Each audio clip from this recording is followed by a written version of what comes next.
ẹ káàbọ̀ sí orí ìkànnì ẹ wo ẹ jẹ́ ká farabalẹ̀ ṣe rí fídíò sẹ́ẹ̀ wò lọ yìí a máa play fún yín níbi tí wọ́n ti tú pẹ̀rẹ̀pẹ̀rẹ̀ àṣírí gbogbo bó ṣe ń lọ pátápátá ẹ ti mọ̀ wípé táwọn bá ti rí báyà wa kì í sọ ètò àbá sọ gan ayẹpa ti ṣe wádìí kúlẹ̀kúlẹ̀ pé ṣòtítọ́ ni ọ̀rọ̀ yìí kó tó di pé a mú wá sórí ìkànnì fún ẹ̀yin olólùfẹ́ wa láti máa jẹ ìgbádùn gbogbo bó ṣe ń lọ lágbo òṣèré ìwọ tó bá ti subscribe bóyá subscribe o lè túbọ̀ máa jẹ ìgbádùn gbogbo bó ṣe ń lọ pátápátá lágbo òṣèré ó yẹ ká sojú abẹ́ǹkó bóyá. Wasiu jẹ́ nìkan tó yẹ pé kò ṣe dáadáa láti ilẹ̀ àríbí ó láìkí fraud ó máa ń kọrin fáwọn tó ń ṣe drug ó dẹ̀ láì gbogbo àwọn ọmọ ìwé tó bá ti rówó Wasiu ò ní recognize ẹ so ó láìkí kò bá lọ jalè kó jalè àbí kó ṣáà ti rówó ṣá you are welcome a máa gbọ́ bàbá olówó a máa kọ́wọ́ sí owó máa bẹ̀rẹ̀ sí rẹ́rìn sí ẹni á dẹ̀ máa tó fẹ́ ó ti yé kó make owó either you steal it you anyhow just make money so ti yẹn bẹ́ẹ̀ but tẹ́lẹ̀ tá a bá sọ pé òkè ẹnì kan ò ṣe kíní kan ìran máa ń gùn gan o so ti yẹn àwọn tó bá ti jẹ́ ọba ìran wọn máa ń gùn gan ìran wọn ó máa ń gùn so but Wasiu nǹkan tá à ń sọ lélẹ̀ kí ló dé wọ́n sọ pé pọ̀tẹ̀mọ́lẹ̀ nìwọ ló ti wá ìwọ gbogbo oríkì tí mo máa ń kì nígbà tí of recent true ẹni wo nígbà tó bẹ̀rẹ̀ sí yọ mí lẹ́nu kó tó di pé mo bẹ̀rẹ̀ sí tẹ̀ sójú ẹ̀ kí tó bẹ̀rẹ̀ sí yẹ̀yẹ́ ẹ̀ táwọn èèyàn máa sọ pé ẹni tó lówó ẹni tó jẹ́ famous tó ṣe báyìí ló ń yẹ̀yẹ́ báyìí ó ṣe fún mi ní o torí àwọn èèyàn go mọ̀ mi torí èmi gan mi ṣe wà I'm a woman tó bá gbọ́ pé èmi gan mo wà successful kì í ṣe ká kọ́lé nìkan náà ń pè ní success náà yìí you know kí ìwọ fúnra rẹ kó tó di òòṣà ìwìn tó jẹ́ kó tó pè mí ní auto success you know that pé mo wà ọmọ gidi ni mí you know pé mo kì í ṣe mi ò fi boast kò dáa kéèyàn máa boast mo Ọlọ́run fún mi ní strength mo ní ìforítì mo máa ń tètè gbé nǹkan sẹ́gbẹ̀ẹ́ mi tètè gbé sẹ́gbẹ̀ẹ́ o but màá tí problem yẹn tó bá gbé kó pọ̀ máa gbé sẹ́gbẹ̀ẹ́ máa yin díẹ̀ mi ní jẹ́ kó weigh me down because tí bá gbé sórí mi gbogbo sáyà mi it can actually knock my enemy down but mi ní gbé sáyà mi wọ́n ti rí gbọ̀dẹ̀ mọ́lẹ̀ àbí mo ní wọ́n tó ló ti wá ìwọ ló sọ bẹ́ẹ̀ ìpè Adésànyà kìnnì kan it may not be your fault but I'm just telling you this today that a lot of people not you alone it's not because kò sọ́mọ àlẹ́ mi kankan kò dẹ̀ sí ọmọ tí ò ní bàbá tí ò ní ìyá kò ṣe é sìn gan tí wọ́n ṣẹ̀ṣẹ̀ wá lọ ra heads tó ń ṣe surrogacy tó yẹ pé èèyàn ní dá àwọn tó ní nǹkan kan mọ̀ no nígbà yẹn kò sọ́mọ àlè ẹni yóò kàn ní bàbá ẹ̀ nàbí kó má yẹ ẹ̀ everybody has ibi tí wọ́n ti wá but because we take things for granted we don't know bí mo ṣe ń sọ̀rọ̀ ọ̀sẹ̀ Èkó lẹ́ẹ̀kan àtàbẹ̀kúta Ìjẹ̀bú gbogbo wọn ló possess àti even kan àti àwọn kurumọ́ àti àwọn tápà a lot of them including Ondo State àwọn tó wá láti water side tó wá ti lè lómi tẹ́ mọ́ ọkọ̀ ojú omi wà ọkọ̀ ojú omi ni majority wà dé Èkó ní ìgbà yẹn lọ́hùn àwọn tó kàn ní access láti dé Èkó nìkan tí wọn ní wọkọ̀ ojú omi àwọn náà ní Ìjẹ̀bú àti Abẹ́òkúta Ògùn State ní gbogbo wọn.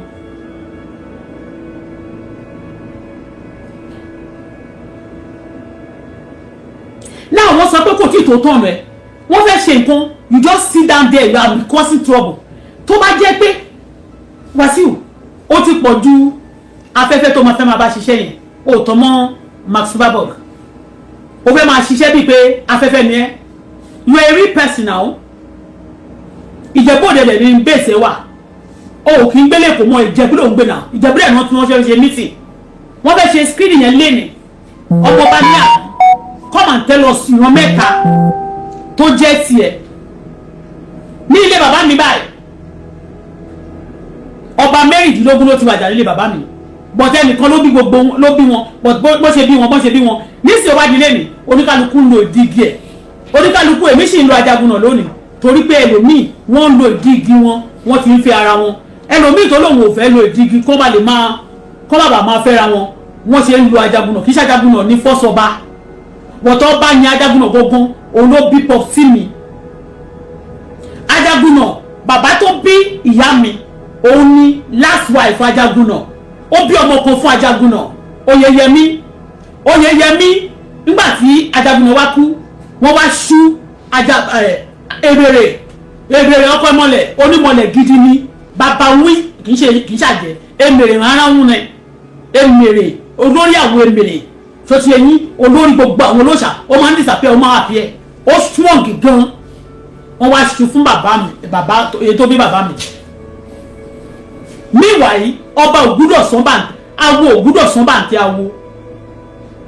awo ní màmá yẹn bó ṣe wà yẹn bàbá tó bí bàbá mi yẹn awo ní ọmọ ìtàn tó gbé fún awo ló gbúdọ̀ jẹ́ ọmọ awo ní ọmọ awo ìsàwọ̀ bọ̀ tó san àwọn ìṣẹ̀lẹ̀ kan máa ṣẹlẹ̀ tí ẹ bá ṣe nǹkan tí ẹ bá ṣe right a máa jẹ́ kí àbàmì nǹkan ṣẹlẹ̀ ìwọ́gbọ́n tọ́mọ wọn bá tún dàgbà tí wọn ò bá gbàdúrà dáadáa kí wọ́n dẹ̀ máa fi ọpọ́n àfi ṣe nǹkan a máa kọ́ sí fún wọn máa wò pé kí ni bọ́ọ̀lù ní problem ti wá di ó ń sábàdà mi nísìn mo lè mọ̀ ẹnìkan ló bí Ajagunna ọ̀nàlọ́lá náà wà ń bẹ̀ ọ̀nàlọ́lá but they are 16 in number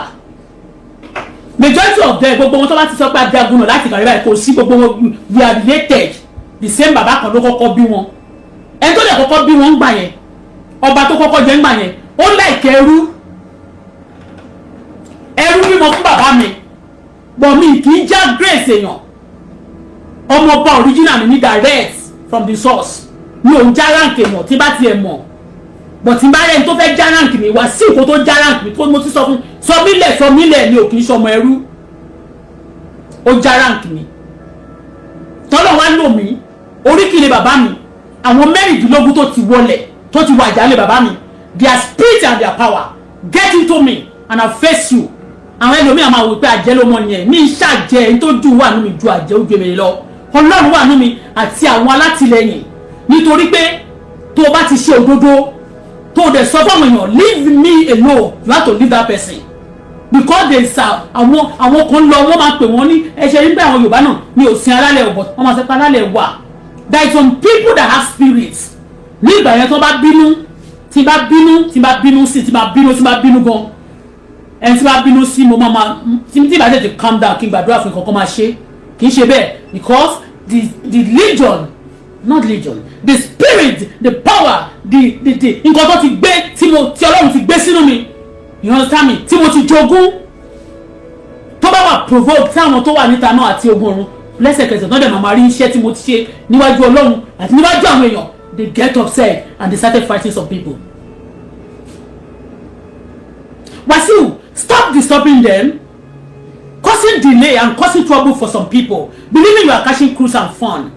just because you have the power, you have the legacy. No, legacy Osimo, because you have the power, you have the people, or you have the, you are just taking people for granted. Don't do that. That position, you guys are now playing with it. Let me tell you, I have a thing. Not today, about 2 days ago. Kenny kankan tó pè mí. Àwọn oyin oríṣiríṣi. Àwọn oyin wọ́n lọ kọjú mọ́ ewé. Ewé tó kọjú mọ́ yẹn ó tutù. Gbogbo wọn pọ̀ oyin, wọ́n pọ̀. Wọ́n ṣàkọjú mọ́ ewé but mo wá rí pé wọn ò rewé yẹn jẹ ewé yẹn ò ń ṣe oúnjẹ wọn. Mi ìfẹ́ tu tán. Ìtò fi ṣeré yẹn ó fi ìtẹ́ Ìjẹ̀bú tó jẹ́ pé lọ́la mi ò lè sọ bóyá o kàn fẹ́ jí gbé àbò kàn dẹ̀ ń sọ tòótọ́rọ̀ tó lè ó lè kàn ẹ́ àbí kó kan àwọn ìran ẹ you are making fun of it and dragging it and you are making useless ó dà á láàmú Romi mo wá sí Canada àwọn èèyàn wọn ò tà mí lẹ́rú mọ̀ tí mi lè sọ pé torí mi ò wá láti invest tó bá jẹ́ pé investor ni mí màá ní mo wá láti invest but èmi wọ́n wá wọ́n tà mí lẹ́rú mo dẹ̀ tún dé bí mo ṣe dé ní tí mo kọ́kọ́ ṣe mi tí ní mọ́tò mi tí ọmọ mi ò tí settle mo ní àwọn tó renovate ni mo fẹ́ tún ilé bàbá mi kọ́ tí bá tún ilé bàbá mi kọ́ tó bá ṣe dáadáa tí bá lè ṣe nínú palace wa tó ti hold wọ̀n yẹn ṣẹ́ ń dé ẹṣẹ́ houses yẹn I can do it because of my original ọmọ ọkọ ni mí bí wọ́n ṣe ṣẹ̀mí tó nílé bàbá mi yàtọ̀ sáwọn ẹ̀gbọ́n mi kọ̀ọ̀kan mi ò drag ilé yẹn tó bá ní kí n drag àwọn kan wà níbi ìbàdàn yẹn pé ní tó ń ṣe fún mi nílé wa wọ́n ti drag ọba ìkàlẹ̀ wọ́n drag gbogbo èèyàn I don't do that ìgbà tó ń drag àwọn èèyàn gbà yẹn tó ń drag ọba I was there protecting my palace protecting them they may not know it for me torí bẹ́ẹ̀ tí n bá bọ́ọ̀gì wọn kò sí nǹkan kan tẹ́nibọ̀dì lè ṣe fún mi tó máa ràn mí ìwọ náà dẹ̀ ló wà nídìí ọ̀rọ̀ rẹ tó yóò fi ké tó bá dìde tó bá ní wọ́n fẹ́ dìde ogun sí mi ìfún àwọn máfíà tó dẹ̀ bá mi fa wèrè wọ́n mọ̀ nǹkan tó ń fi bá mi fà kì í ṣe àwọn náà ó dẹ̀ yé mi náà but mi ò drag wọn the way you are doing things of Ìjẹ̀bú now you are molesting them you are molesting ibi tó sọ pé o ti wá if you are not a bastard for it.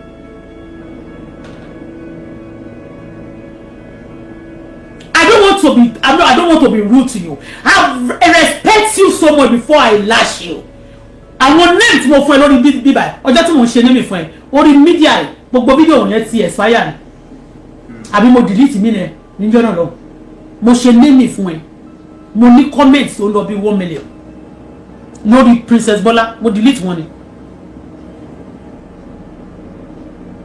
but you cause it because kí tó wá sọ social media ni mo ti bẹ̀ẹ́ fi mí lọ́rùn lẹ̀ tó bá rán mo ní ṣẹ́dúgbò tẹ̀ yẹ pé àwọn èèyàn kan máa fi àwọn bẹ̀ẹ́ sí mi tó bá rán mo ní ṣẹ́dú máa ń fi tọmọ jẹ́ ni sọ mí lọ́rùn lẹ̀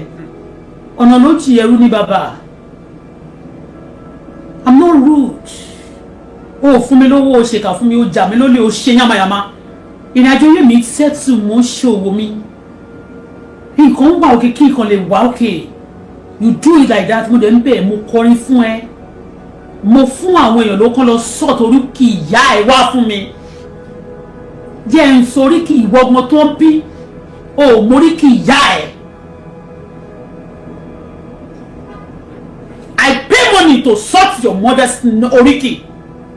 kí ni wọ́n máa ń pè náà.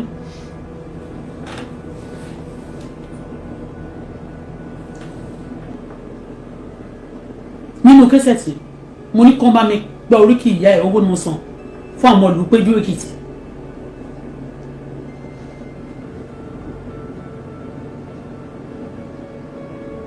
leave me ìgbà tó tún yá fúnra mi wọ́n ní o fẹ́ mi lókè mo reject ẹ̀sẹ̀ lókè mo ti gbọ́ àná òdẹ ní mi fẹ́ o kàn fẹ́ bà ayé mi jẹ́ because wọ́n ń ṣe ritual you are molesting people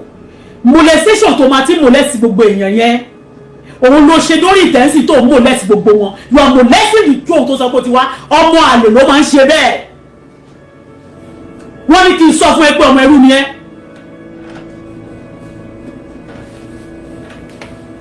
bàbá mi ọba tó kọ́kọ́ jẹ lára àwọn ọba tó wà ní bàbá mi ní ọba mẹ́ẹ̀ẹ́dógún yẹn ó fẹ́ ẹrú tẹ́rù yẹn ti jọba ṣùgbọ́n tó bá ti jọba tán tí ẹrú bá tí ọba bá ti ra tó bá ti bá ẹrú sùn ó lòun olójú rere àti àánú gbà ní ṣùgbọ́n àwọn ọmọ ẹrú torí pé ó ti wà nínú ẹ̀jẹ̀ wọn èpè bí ègún àbí kankan wọ́n máa fẹ́ júwe wọ́n fẹ́ béèrè nǹkan tí ibi tán ti wà wọ́n bó ti ẹ̀bí yẹ pé wọn ò ní fẹ́ sọ̀rọ̀ why can you be molesting them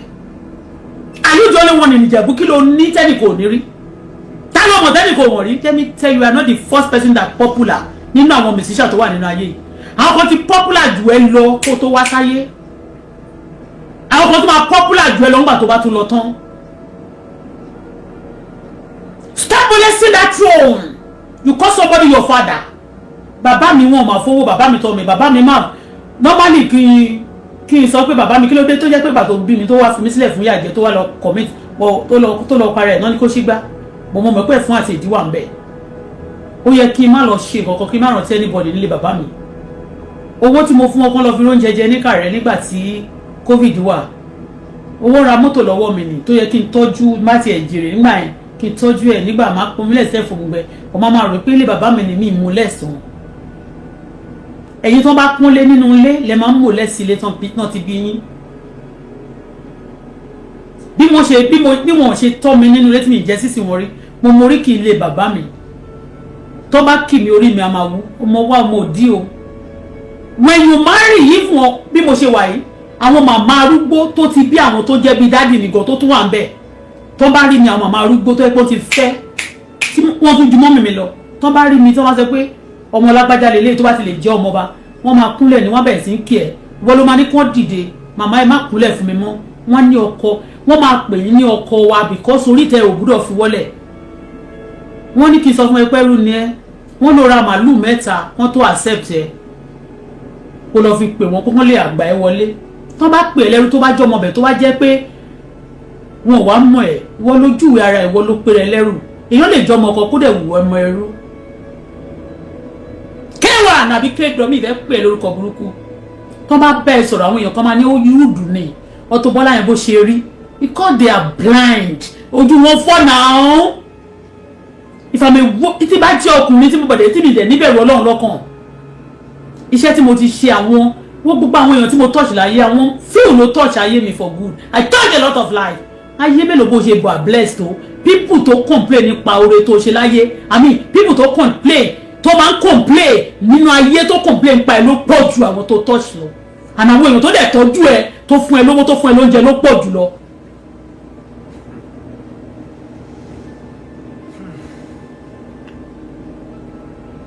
forget about bàbá tó ti kú yẹn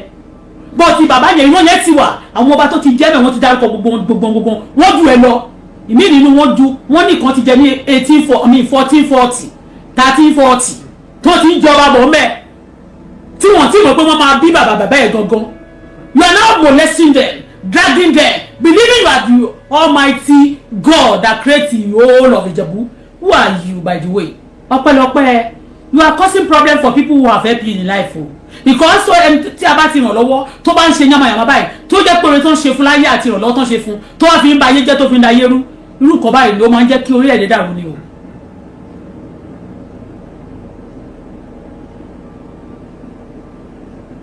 bó ṣe máa tù ló máa wá tó bá fẹ́ create content ó jẹ́ bastard content yẹn sì don't use that throne any longer for that content again enough is enough of your bullshit.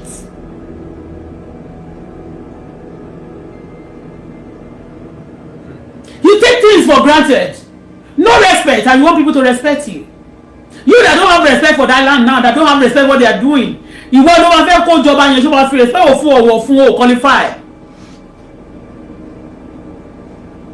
Tó bá fẹ́ ṣe tó bá tó mọ̀ pé ìwọ kan ló sọ pé o tàn mọ́ lágbájá. O tún yà tó lọ tàn mọ́ tibẹ̀ wọ́n ní kò sí kan tibẹ̀. Tó bá fẹ́ prove nǹkan wá lọ sí ground. Kò ṣe mú kòkò máa ju gbogbo social media. Àwọn aká, àwọn arọ, àwọn afọ́jú, àwọn oríṣiríṣi àwọn èèyàn, àwọn wèrè, àwọn tó wà ní home, àwọn tó wà ní mental kini, àwọn tó wà ní Yaba Posi, everybody will be talking. Wọ́n kò máa type wọ́n kò máa sọ oríṣiríṣi just like kí ló dé. Gbogbo bẹ́ẹ̀ ṣe ń sọ̀rọ̀ yẹn ṣó rò pé wọ́n ibẹ̀ yẹn bẹ́ẹ̀ ṣe ń ṣe yẹn sí ẹ̀ ń pọ́n lé ni. Ẹ̀yẹ̀ ni man. You are hearing the throne, that you are making fun of the throne. You are useless in the throne. Why?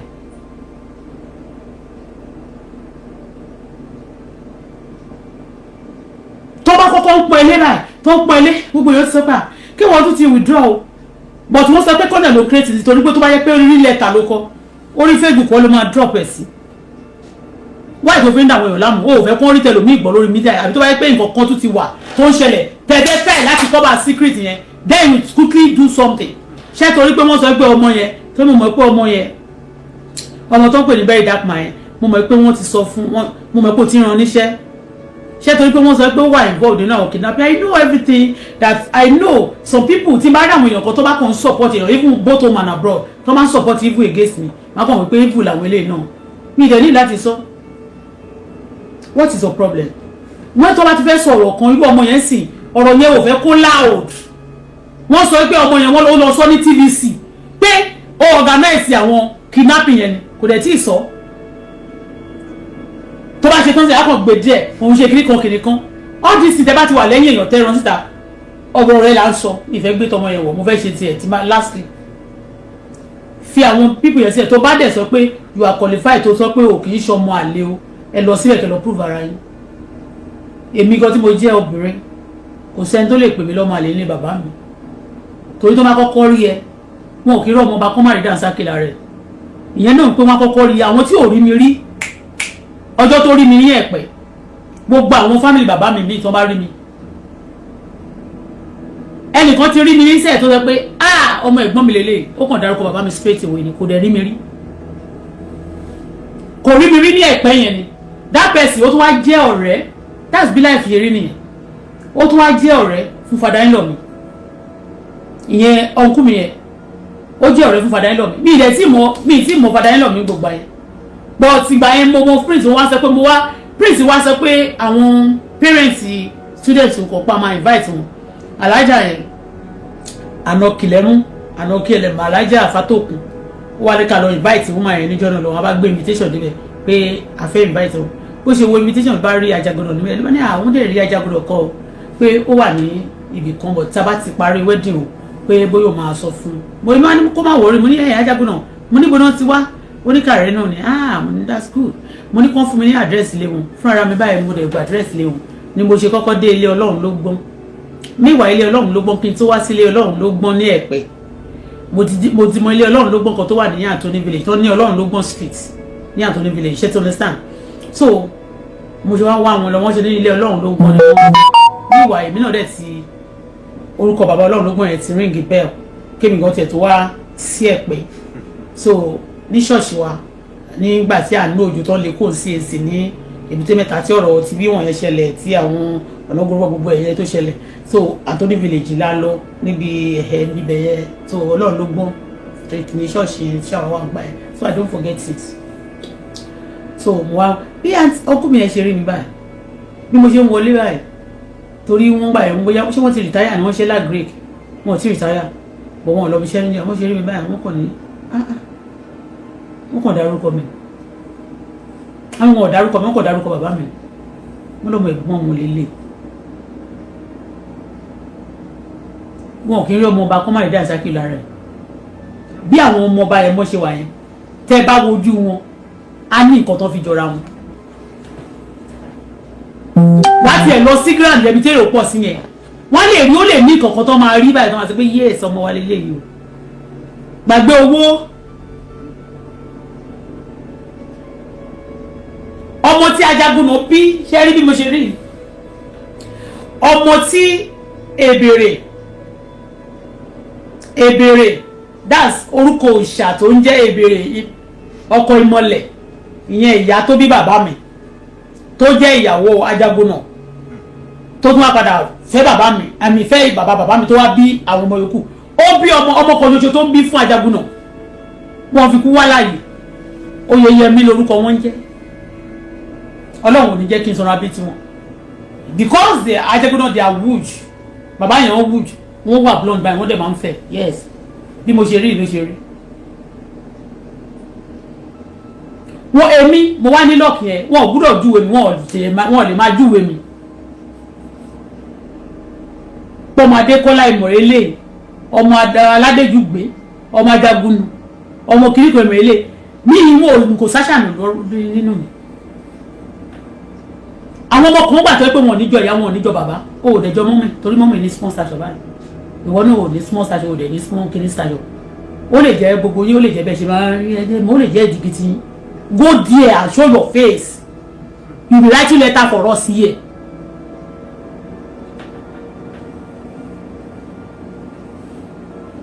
you be writing letter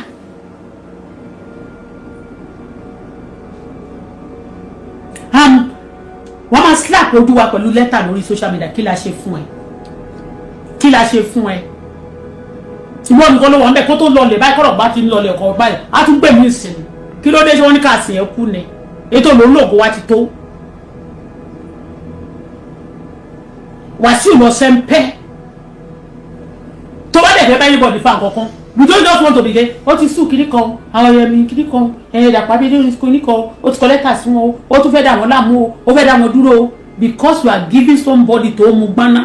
tó ti lé iṣẹ́ ìsìn tó máa lé tó lé iṣẹ́ ìsìn tó máa ń lo tó máa ń lo snap tó máa ṣe gbogbo ẹ̀ tó ń ṣe gbó tó mú tó máa sí ibẹ̀ kó tó wá máa fọwọ́ pa ìdó máa ṣe ẹ máa ráwọn yẹn níṣẹ́ síta ẹ máa fi disturb wa simply because wọn náà o ti ṣá wọlé ẹ̀dì rí o ti ṣá málámálá ń gbà kan gbogbo nǹkan burúkú ló wà lọ́wọ́ ẹ̀ tàbá jókòó jẹ́jẹ́ you be just big look for our trouble.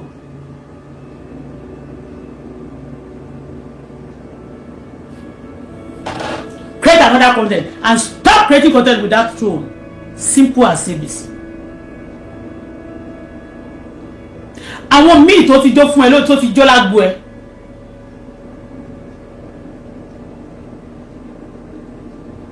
Àwọn míì tó ti jó ní agbo ẹ tó ti jó lágbo ẹ. Tí mi náà máa ló fẹ́ jọba. Ìzú ìwọ náà ló fa àrífín. Àrífín lè yàgbẹ́. wọ́n lọ ra màálù mẹ́ta ó rí pé mi ìfẹ́ tẹ̀ sójú ẹ̀ bẹ́ẹ̀ bá láti fẹ́ ṣe wọ́n lọ ra màálù mẹ́ta kó tó di pé wọ́n lè àṣẹ pé ọmọ lé ni ẹ́ o pé ọmọ fìdípọ̀tẹ̀ mọ́lẹ̀ àmì pọ̀tẹ̀ àti Adésànyà pé òun ni ẹ́ o màálù méjì ló ra àmì mẹ́ta kan tó gbà àwọn tó jáde níjọ́ yẹn náà tí wọ́n náà jáde lọ sọ pé ọmọ wa ní o àwa èyí yìí wa ní Ìjẹ̀bú o kìnnìkan wọ́n ní àwọn yẹn náà wọ́n gba owó ni kó tó di pé wọ́n jáde ipe ètò dẹ̀ jáde yẹn náà pé Ìjẹ̀bú Mùṣín náà ti lọ gbé wá ipò jí ẹran gbé kan tó lè lọ Ìjẹ̀bú Mùṣín wọ́n ṣe sọ ni kì í ṣe pé àparọ́ ìtàn sọ ni òun la kì í jẹ́ let me tell you something a lot of people dey feel offended. That's why you have to be you have to be proud of wherever you come from. And you be proud. Tó bá ṣe tí family bá ṣe ó lè ṣe ó lè bá wọn wí kó dẹ̀ tún fáwọn múra. Ó tó bá wọ́n wí yẹn gangan. Irú èmi báyìí sí tí bá sọ pé mọ́mì mi ṣe báyìí o, mo tún sọ fáwọn ayé pé èmi níyà o. Àbúrò mi ṣe báyìí mo lábúrò o. Nǹkan báyìí ló ń ṣe fún mi ní ilé iṣẹ́ padà mi rí o. Mo ṣàlàyé pé bàbá mi má mi rìn má rí nígbà tó lọ́kọ nígbà tí bàbá mi kú. Mo ṣe sọ pé you can call me parrot because when you tó bá ẹ la lọ́rọ̀ tá a bá là kò ní yéèyàn dáadáa. People can see me like talk too much but whatever, go and check it. Whatever parrots say is true. And you cannot blame him for saying that. But the truth is bitter because some people be harmed because they've done wrong things. Tí wọ́n fẹ́ kó ríta, parrot will say it. So take it like that, sorry, if you want to.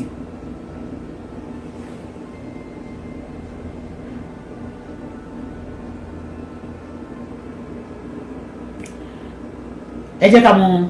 iye àwọn èèyàn tí wọ́n ti clear lẹ́nu bí wọ́n bá dẹ̀ ṣe tán tí wọ́n bá ṣe clearance tán lónìí kẹ́jẹ́ ká mọ̀. Wàá máa ṣe yánmàmá gbogbo ọ̀rọ̀ yìí ẹ máa rí pé kò kí dùn yàn kò dùn ẹ̀yin mọ́ ó máa dùn ọmọ yín tó bá di ọ̀la torí ẹ̀yin ẹ ti di ìgbẹ́ tán bá tẹ̀ tán máa ń tiro ẹ ti di òórùn gọ̀gọ̀ tó yẹ pé òórùn ò kì í rùn parẹ̀ ìdọ̀tí ò gbọ́ra ẹ̀ ìdọ̀tí ò smell ara ẹ̀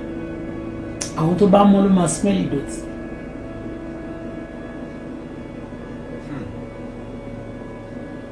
All these things kódà wà burúkú lẹ lọ tọwọ́ ọmọ yín bàṣọ ẹ lọ bèrè nílé bàbá mi ọba mẹ́rìndínlógún ló ti wàjà nílé bàbá mi èmi ni Bọ́lá Fọláṣadé Ṣubúládé Àṣàlẹ́ torí mo fẹ́ràn àṣà ilé bàbá mi èmi lọmọ olúkàrẹ́ àlèlà ọmọ aróko má sá ọmọ aṣọ̀tẹ̀ má rò ọmọ àtìdí aláṣejù bọmí gbóná ọmọ aṣàṣejù tá a bá baptize sínú wọ́n ti sìn sínú hot water kò má tà tá a bá fi ọ̀rọ̀ tó hot tá a bá fi bá ẹ wí kò sí tó fi ṣe mo ń pọ́n balẹ̀ nítorí mi ò jẹ́ rọ́bà kọ́ba fín láyé mi ní rọ́bà kọ́ba fín ṣùgbọ́n ọba kọ́ba náà ò ní ráì láti fìyà jẹ mí torí adé òkè orí adé ìrùkẹ̀rẹ̀ náà máa fi ń kíra wọn original wọn ọba òkè wọn kì í fọmọ rẹ̀ bọ rẹ̀ ìyẹn mi pé ọba gan tó bá rí ẹ pé ọmọ ọba lélẹ̀ wọn máa pàdọ̀ ẹ̀ sóòótọ́ ọba kọ̀ọ̀kan bá rí mi tó bá fìyà jẹ mí ní bá ẹ ṣeré mọ́ ẹlẹ́dàá ọba tó jẹ́ ilé bàbá mi dẹ̀ máa bá ẹ fa wèrè mo kọ́ nínú orin mi pé mi ìjẹ́rọ̀bá kọ́ba fín nílé ayé mi ẹ̀yin Ìjẹ̀bú mo tún sọ fún bàbá ọba ìwọ ló ń ṣèkà fún mi ọ̀bọ̀ gbogbo Ìjẹ̀bú ni mo kó papọ̀ máa tí mo bẹ̀bẹ̀ síwájú kí n tó wá tún tẹ̀ sójú wọn àní Ìjẹ̀bú dẹ̀ ti ṣẹ̀mí mo tún sọ story kan nísìn bọ̀ mo tún sọ nísìn pé Ìjẹ̀bú ẹnìkan tó ṣe báyìí báyìí fún mi wọ́n ti mi mọ́lé for 4 years thank God pé wọn ò jail mi tó bá jẹ́ pé fún mi láyọ̀ panko nígbà yẹn tó bá lọ sọ pé tí Ọlọ́run tí ò jẹ́ kí wọ́n ti jẹ́wọ́ kó ti jẹ́wọ́ káwọn tó ṣèkà fún mi ti jẹ́wọ́ kó jẹ́ kó lọ sọ mí sẹ́wọ̀n lẹ́yìn tí mo lò 4 good years. Fúnmiláyọ̀ Panko ló set me free ló ní you are discharged and acquitted you have no only we are sorry bó ṣe sọ lélẹ̀ níjọ́ tí mo dé court ní ọjọ́ tó ń gbé mi lọ síbẹ̀ for your information, February 20, 1992. Ó fi pen sẹ́nu. People will tell you talk too much. Ẹ jẹ́ fi kíní sí kí máa fi ṣe ẹnu bí paper. Bí ṣe ń ṣe ó fi mi ìfẹ́ fi kíní sẹ́nu torí pé brush ni. NTA gbogbo àwọn news wọ́n ti dúró wọ́n gbé kámẹ́rà sójú mi. Mi lè wò ké. Wọn kì í wò ó fún mi láyọ̀ panko. Ta ló fẹ́ wò? Ó wo fẹ́rẹ̀ ó kú fẹ́rẹ̀. Tó bá wò torí pé o remorse báyìí wọ́n ní wọ́n ṣe ń lọ síwájú ẹ̀. Akàn tó yẹ kó fún ẹ ní 20 or 15 years akàn fẹ́ 25 ni or 30 kó ló máa ràn lọ́wọ́ or 27. Òun àti múyokùn ọlá tó bá gbé àwọn ọmọ èkó tó ra ọmọ èkó ló bá ṣiṣẹ́ yẹn jù tó bá ti gbé wọn débẹ̀ ó máa ń pàdán ọtún fún mi láyọ̀ ọ̀pánkó mi ìmọ̀bí tó ti wá ọ̀pánkó. Èmi ṣe báyìí mo tẹríba níbi àgbélébù òun ń wò mí ní ilé gborí sókè òun gbé ó fi pẹ́ẹ̀nì ó fi ń ṣe báyìí ó fi ń gbá eyín ó fi pẹ́ẹ̀nì ó fi ń gbá ẹwọ eyín ó dẹ̀ wò mí ó ní we are very sorry for keeping you innocent girl for long like this. Ó sọ òyìnbó yẹn níjọ́ yẹn lọ ó ní you are now hereby discharged and acquitted and you can claim whatever you need from the government. Government in Nigeria ò fún mi ní nǹkan kan wọ́n tún fìyà jẹ mí ni up to date kí ni wọ́n rí lórí mi àwọn ló mọ̀ o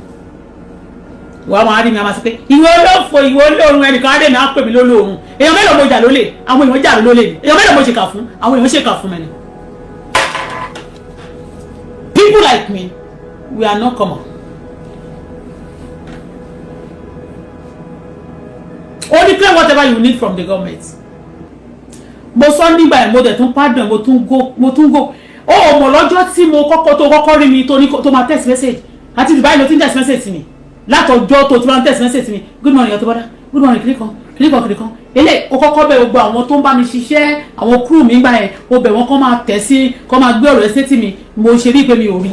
ìwọ tí a ti mọ̀ ṣé mo fẹ́ ẹ̀ ń tẹ́yìn fẹ́ mọ̀ lóru tí mo ti mọ̀ nínú ayé but I go my jẹ́jẹ́lì. The way bí mo bá ṣe ń sọ bí mo ṣe ń ṣe nínú ayé you don't know that I know anybody because I never get to my head because of the story of my life because and I do avoid people because I believe that when I start telling story you will not like the story and if the story may clear me and you will be it will touch you somehow so it's better for me prevention is better than cure. He said we are sorry to keep you for innocent child. Sí nìyẹn ìrọ̀lẹ́ mo wá rí ní 7 o'clock NCA channel 7 mọ́mí mi ò ní tẹlifíṣàn jọ yẹn lọ́hùn but ilé ẹni tí mo ti wo tẹlifíṣàn yẹn máa yẹn ti kú ilé ìyá àbèjì ó ní tẹlifíṣàn kékeré kan báyìí wọ́n ṣú ẹ̀ pẹ́ẹ́pẹ́ẹ́pẹ́ẹ́pẹ́ẹ́pẹ́ẹ́pẹ́ẹ́pẹ́ẹ́pẹ́ẹ́pẹ́ NCA channel 7 news dẹ̀ ń jókòó ń lẹ́ ń wúra mi. Ṣé mo pé láti court yẹn wọn ò ní jẹ́ kó máa lọ direct wọ́n máa gbé ẹ padà sí ibi tó ti gbé ẹ that is ní maximum female prison awaiting trial ni mo wà for those donkey years I was in awaiting trial for that donkey years no bail nothing just awaiting trial ni mo wà mẹ́ ibẹ̀ mo ti di pastor mo ti di evangelist ni mo ṣe ń dárúkọ gbogbo àwọn tó ti gbé drug rí tó jẹ́ big gun àtàwọn tó ìwà láyé tí bá sọ̀rọ̀ mi tẹ́lẹ̀ mi bá ń hate on me àtàwọn tó lówó mi ní Nàìjíríà tó bá hate on me it's not even because they hate on me because they just want to do that they want to attack me the white people say the only way to defend yourself is to attack they want to attack me so that I can shut up my mouth because their names should not be mentioned because they know that I will surely for the story I do tell I can say something about it and I do not tell any all story I can tell story ní báwọn ìkókó wà to affect me because they pa àwọn ẹlẹ́fẹ̀ẹ́ máa claim innocent like that I didn't tell all the story up to date but I cannot tell it because if nobody want to listen because the majority of people tó ń gbélé ayé ìgàn tó ń gbé gbogbo ilé ayé ṣé kí n sọ tòótọ́ fún yín majority 70% of gbogbo àwọn tó ń gbélé ayé gan kì í ṣe Nàìjíríà nìkan criminal pọ̀ So people when I started talking gan àwọn kan gbà ń bí ìbàdàn pé wọ́n kàn lè máa hate on you tó yẹ pé mo bóyá wọ́n ti ní connection ó ti ẹ̀rọ àwọn èèyàn wọ́n lè máa bẹ̀ wọ́n.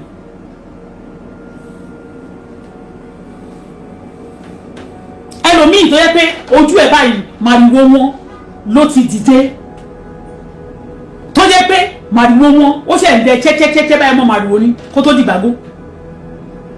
Then they will tell you, you are talking, you are rude, you are rude, you are rude. Ṣé torí pé anyway, Wasiu, kádàrá ni bí mo ṣe kọ́lé nǹkan bí orin Síkírù. Ó ní mo gba kádàrá mi, Ọlọ́run ọba ò mo gba kádàrá mi.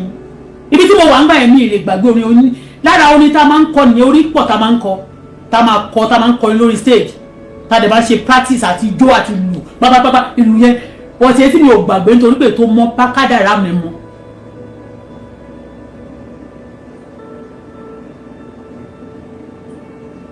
Mo gba kádàrá mi ò Ọlọ́run ọba ò mo gba kádàrá mi. Mo gba kádàrá mi ò Ọlọ́run ọba ò mo gba kádàrá mi.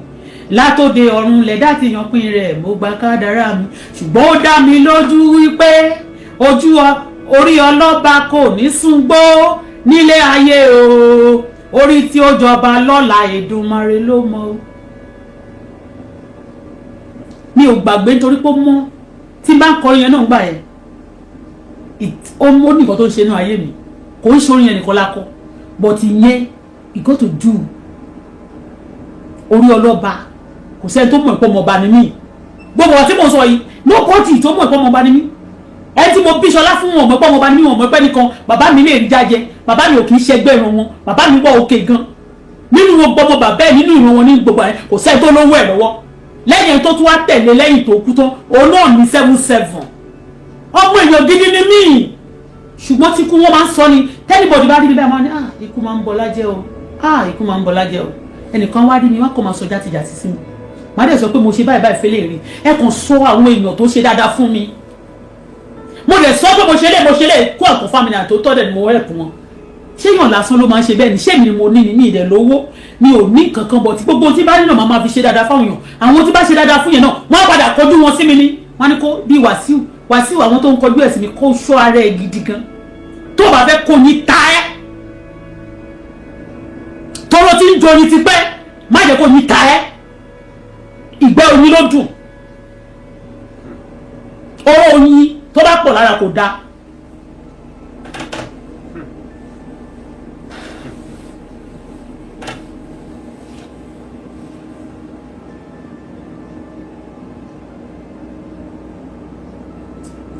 ti réyàn báyìí tó bá ti wà nílẹ̀ ilẹ̀ àbí tẹ́ rí pé wà nílẹ̀ àbí tẹ́ mú sílẹ̀ lẹ̀ ẹ máa gbé dọ̀tí lé sódà kò ní lè fọ̀ mọ́ ìka.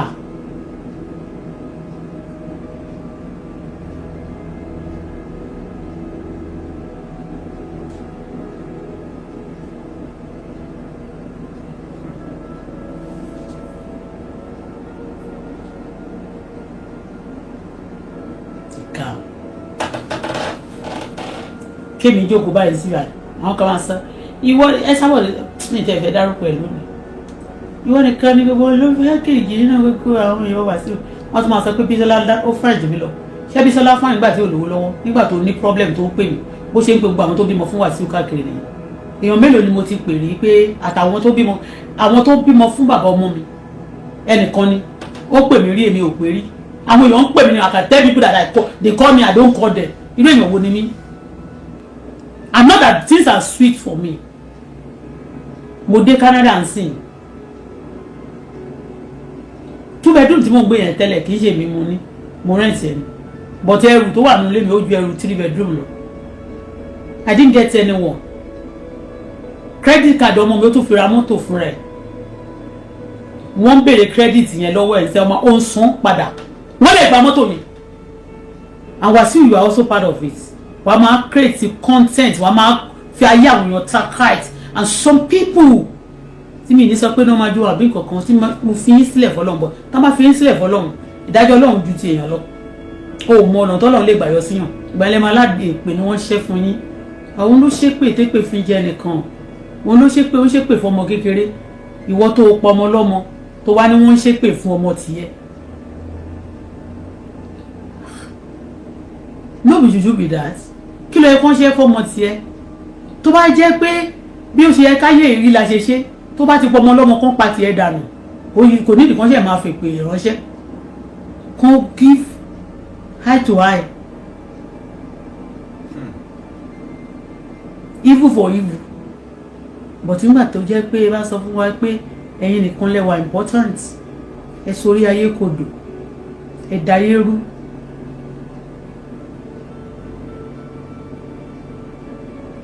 Wàá máa gbọ́, you and your child, we are going to deal with you. Mi ì gbọ́dọ̀ sunkún mọ́ nítorí ìwọ tó bá sọ pé o máa dì pẹ̀lú ọmọ mi ẹ̀mí. Àwọn èèyàn pọ̀ lẹ́yìn Wasiu ni, àwọn tó dẹ̀ pọ̀ lẹ́yìn Wasiu mi ìfaragbá.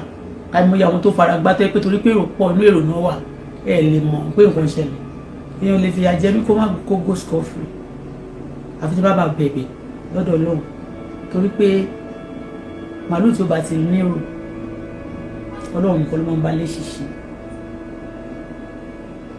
Bí mo tún ṣe jókòó yìí, Wasiu yé kọ lẹ́tà fún wa mọ́ kí wọ́n gbé mo spend time gan lórí ẹ̀ sí. Ló kọ lẹ́tà ló yé dragging. Má sọ yìí Bọ́lá, stop dragging the throne. Tó bá ti jọ ọmọ bá tó dẹ̀ dẹ́ lójú pa olówó náà ó lẹ́nu ó dẹ̀ ní wọ́n tún oníríṣiríṣi ká tó lè tọ́jú. Kò sí nǹkan ilé náà kọ́lé àwọn gbà. Wàá débẹ̀ irú èmi báyìí sí. Wọ́n ti rí ẹ báyìí bí mo sọ lẹ́ẹ̀kan, wọ́n ti rí ẹ tó bá ti rí ọmọ bá wọn dáadáa sáàkì ẹ lára. Kì í ṣe mọ́tò tó bá gbé wa o. Bí mo tó ṣe wà yìí tó bá wo ẹ̀yìn mi. Bí mo ṣe jọ bàbá mi ni mo jọ ìyá bàbá mi. Àmì ni mo jọ ìyá mi. Nice people ni àwọn tó ya èmi, àwọn tó yà mí, àwọn tí mo jọ wọ́n nice nígbà tó ń wá sáyé. Àwọn méjèèjì, ìyá tó bí ìyá mi ó nice, bàbá mi ó nice pa, nice kú.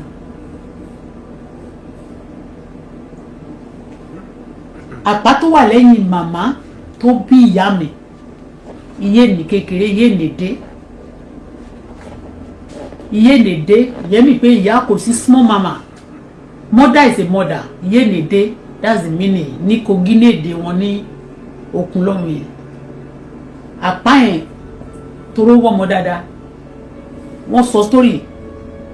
pápá yẹn ṣe wà lẹ́yìn wọn. Mo gbé àpá yẹn wá, wọ́n lóyún èmi nígbà tí ó dà pé wọ́n kú. Mọ́mì mi lóyún mi nígbà tí wọ́n kú. Àpá tó wà lẹ́yìn wọn ń bí, mo gbé wá bẹ̀rẹ̀. So ọmọ wọn kì í bí ọmọ nísọ ewúrẹ́ kó lọ ju àgùntàn. There must be something. Tí bá sọ̀rọ̀ ń gbà mí pé this person kò jọ lágbájá, this person kò ṣe báyìí, wàá rí nǹkan kan ni. Tó bá rí ọmọ mi Sarah téèyàn bá wò dáadáa ló jọ mí. Imú ẹ̀ fẹ́ dọ̀bálẹ̀ báyìí bí tèmi. Imú ẹ̀ ò lè dọ̀bálẹ̀ bẹ́ẹ̀ yẹn, àwọn nọ́ọ̀sì kan ló fẹ́ ṣèkà fọmọ mi jọ yìí. So ti yẹ yín mẹ́ẹ̀ ọ̀dọ́ normally tó bá fi lé mẹ́ẹ̀lẹ́ ó jọ mí pẹ̀lú bíbá. But ẹni tó bá rí bàbá ẹ̀, ẹni tó bá mọ bàbá ẹ̀, ẹni tó bá rí bàbá Bùkọ́lá, ẹni tó bá mọ Stephen Bámidélé Ọláyínká Délé, orúkọ ẹ̀ yẹ fún Stephen Bámidélé Ọláyínká Adébọ̀wálé. Ẹni tó bá ti rí ẹnu ẹ̀, ọwọ́ ẹ̀ débi ẹsẹ̀, nígbà tó tún rìn gan sí tọ́mọ mi bá rìn, I just be looking. Ìlú wọn sọ fún pé kó kọ́ ìrìn, kó kọ́ bàbẹ́ àbí kó jọ. It must be.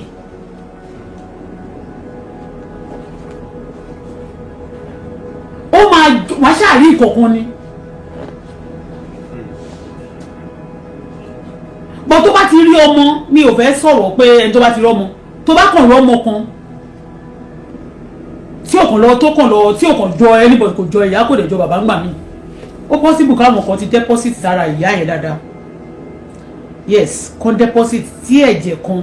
tó ti deposit tó bá ti mingle pẹ̀lú ẹ̀jẹ̀ gangan, kò ní jọ anybody, oníjọ ó lè má jọ bàbá tó bá wá bí àbí tó bá sùn lé. But I'm just telling you, lọ check ọmọ mi. wàá rí tó bá wo ilé wọn it look like o gbúdọ̀ jọ wọn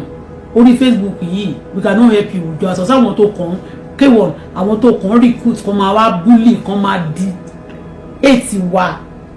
hating on us hating on me particularly because the truth is on and the truth is on because you actually look down on me you commonize me because you have seen a lot of ladies too obìnrin oríṣiríṣi ó slim ó pupa ó lẹ́nu tó fẹ̀ ó pupa ó dẹ̀ lówó ṣó ti yẹ you look down on me so much it's not your fault but it's your fault again odò téèyàn bá fojú di ló máa ń gbéyàn sọnù because mi kọ lẹ́tà sí pé mo fẹ́ fẹ́ yín ẹ̀ wù mí rí ìfọ̀mù ìkíní ni ìwà lè sọ ọgbà tó gùn wọlé wàláì níbi ìkíní torí ẹ̀ mo ṣe kúnlẹ̀ mo bẹ̀ yín pé ẹ̀jọ̀ kò sí mi lè fẹ́ yín ẹ tí ò bá níyàwó kéde gbọ́ ẹ̀ torí pé mo ti ní nasty experience ìbò ni mo ti fẹ́ bẹ̀rẹ̀ ìbò ni mo ti fẹ́ bẹ̀rẹ̀ ìbò ni mo ti fẹ́ máa rojọ́ yẹn kò lè yé yín but thank God today you understand. tẹ́ ẹ bá wo gbogbo àwọn tó bá jáde láti ilé bàbá mi ìgbà tí Alhaji Batuta ọmọ bàbá mi ni bàbá ẹ̀ àmì ìyá tó bí Batuta àti bàbá mi bàbá wọn ìyá kan bàbá kan ló bí wọn the Grand Mufti of Ondo State go and check the mouth to live sẹ́bà he's an handsome guy o he's a very handsome guy máa check it bó ṣe tíìkì ni.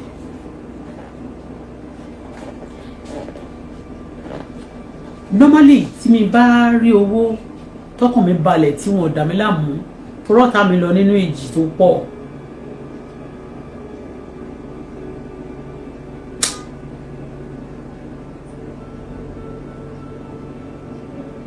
mo beautiful girl both in and out Ọlọ́run dá mi dáadáa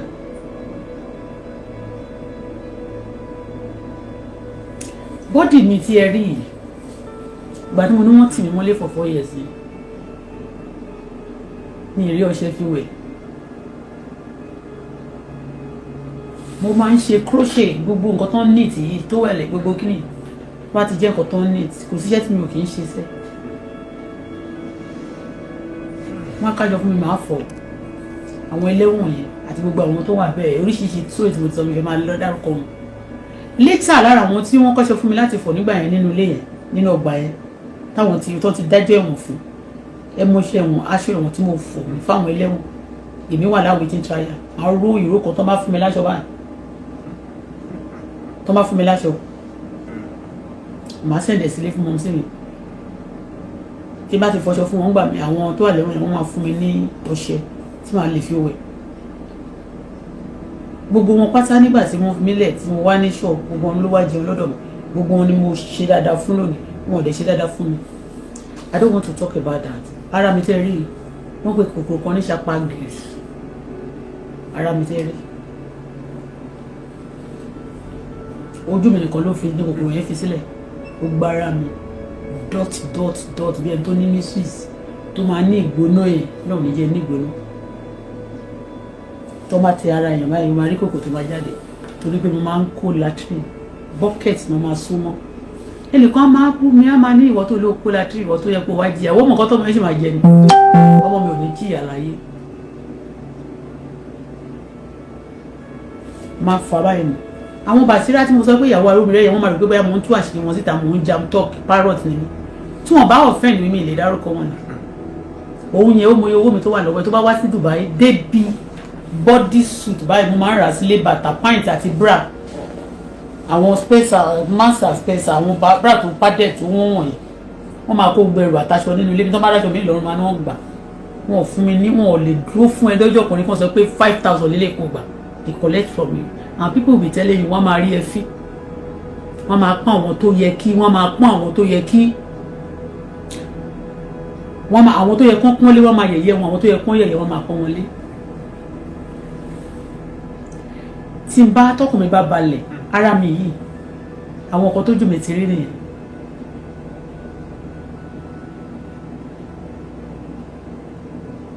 mi ní jẹ́ kójú tì mí ó mọ̀ ọkọ tó jù mí ti rí màá mú fọ̀ wọ́n á bú mi bọ̀kọ̀ sẹ́ni tó bú mi táyé tí bá sọ pé kí n má ṣe pé ìfẹ́ anybody Ọlọ́run máa ṣe Ọlọ́run máa ṣèdájọ́ fún wọn torí ẹ̀.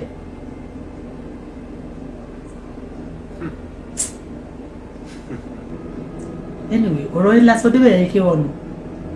lọ tọwọ́ mọ́ ẹ bá ṣọ. Mo sọ fún ẹ bẹ́ẹ̀ bó ṣe lágbára tó yẹn ò tó gbogbo Ìjẹ̀bú pọ̀ jù ẹ lọ.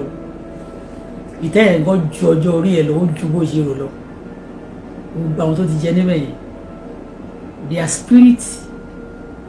ò kì í kú mẹ́. Spirit ò kì í kú, body ló máa ń kú. There's a lot of people tó máa tún carry àwọn spirit tó bá ti lọ wọ̀nyí. Yeah. Torí ẹ̀ any spirit tó bá fẹ́ gbé tó fẹ́ jogún kó jẹ́ ètò dà. My warrior, my daddy home ní family mi warrior ni and the spirit of those who warrior. Kì í ṣe ìtàn jẹ́ lórí, kì í ṣe lisi group o. Ajagun náà is a warrior. Ajagun ni wọ́n pa. We don't fight on time but kò sẹ́ni tí máa fẹ́ bá tọ́lọ̀ bá fẹ́ wọnú mi láti bá jà ó máa mú wálé àfi tí n bá gbàdúrà fún. K1, we don't want that your content again. Stop your bullshit. It's okay. I want to stop on that thing. MC ọ̀rọ̀ yìí ò tó ọ̀gẹ̀dẹ̀ ní kò tó yọ̀bẹ̀ sí. Mo rí fídíò tó ti ń go viral káàkiri. Koko Zaria sọ wípé gbogbo àṣírí ẹ̀ pátá ló máa tú tí legacy tí ò bá stop láti máa bú Sego. Sego is not a bad person too much. Ọdún tí gbogbo wọn bá ti ṣe ọmọ ọ̀ta téèyàn bá good wàá sì rí goodness nínú ẹ̀.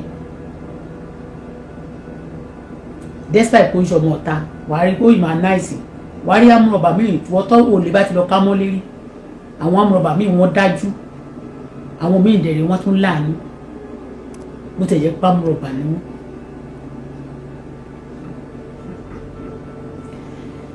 Zaria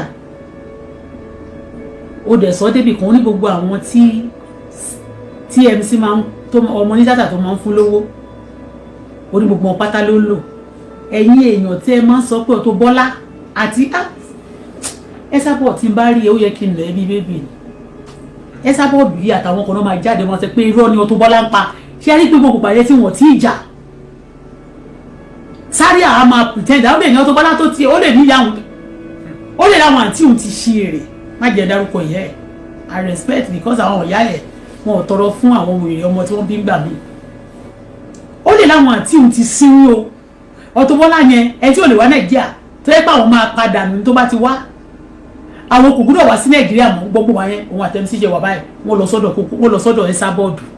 Esabod ló jẹ́ ìyá àsàlẹ̀ wọn.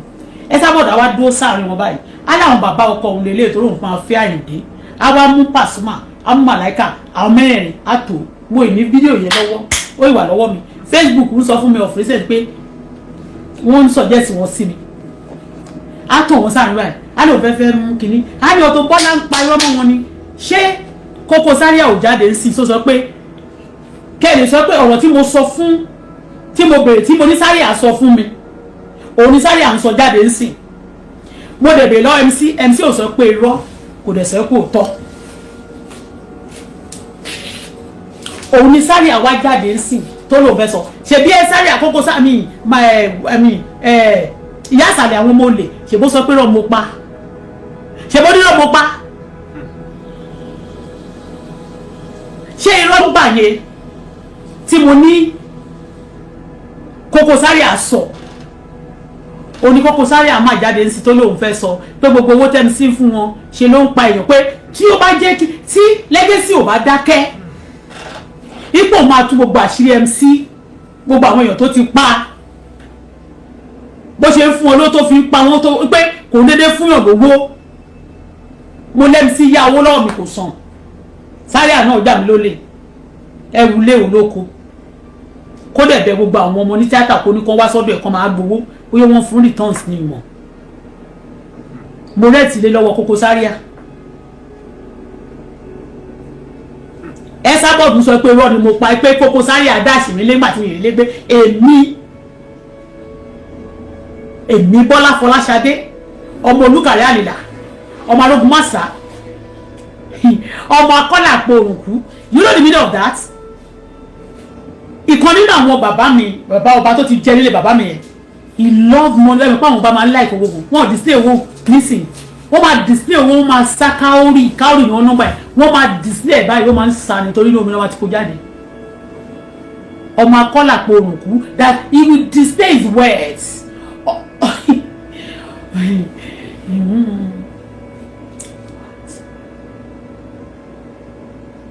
ìyá dágbọ́nà ṣoko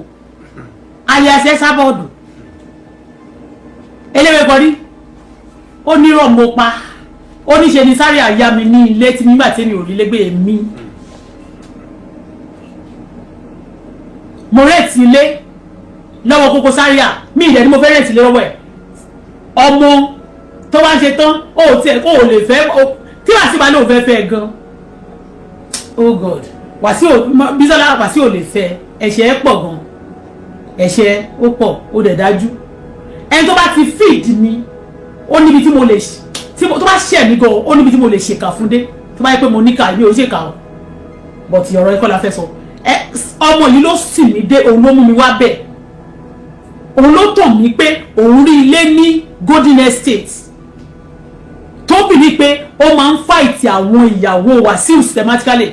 ṣé mi mo ní kí Wasiu promise kó má fẹ́ ni kí wá dìde báyìí kí bẹ̀rẹ̀ sí lọ bá àwọn ìyá tèmi ń gbèjà yẹn kí wá bẹ̀rẹ̀ sí bá gbogbo wọn jà kí máa bá yẹn jà I don't do that because ẹ bá ní mental problem because mi ìwà hopeless bí n ti ìwà hopeless mo kàn fi hope mi sọ́dọ̀ Ọlọ́run mi and there is hope for the hopeless. ẹ sábọ̀dù ọ̀rọ̀ ẹni mò ń sọ báyìí lọ́wọ́lọ́wọ́ á sọ fún mi pé you know what ìrọ̀nà tó bọ́lá yẹn pa pàṣíwọ̀bọ̀wọ̀bọ̀ olóòórùn alápá má ṣiṣẹ́ èmi Ṣadé èmi tó yẹ pé mi ti pé 7 years tí mo ti ń ṣiṣẹ́ bí àgbàlagbà mi tó máa dá àgbàlagbà tó lè bí mi tó máa dáadáa wọ́n dẹ̀ dáadáa mi at the age of 9 mo ti ń lọ sí Òkéné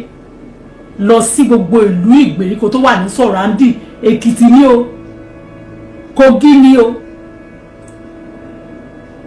káàkiri gbogbo ìlú mi máa rán mi lọ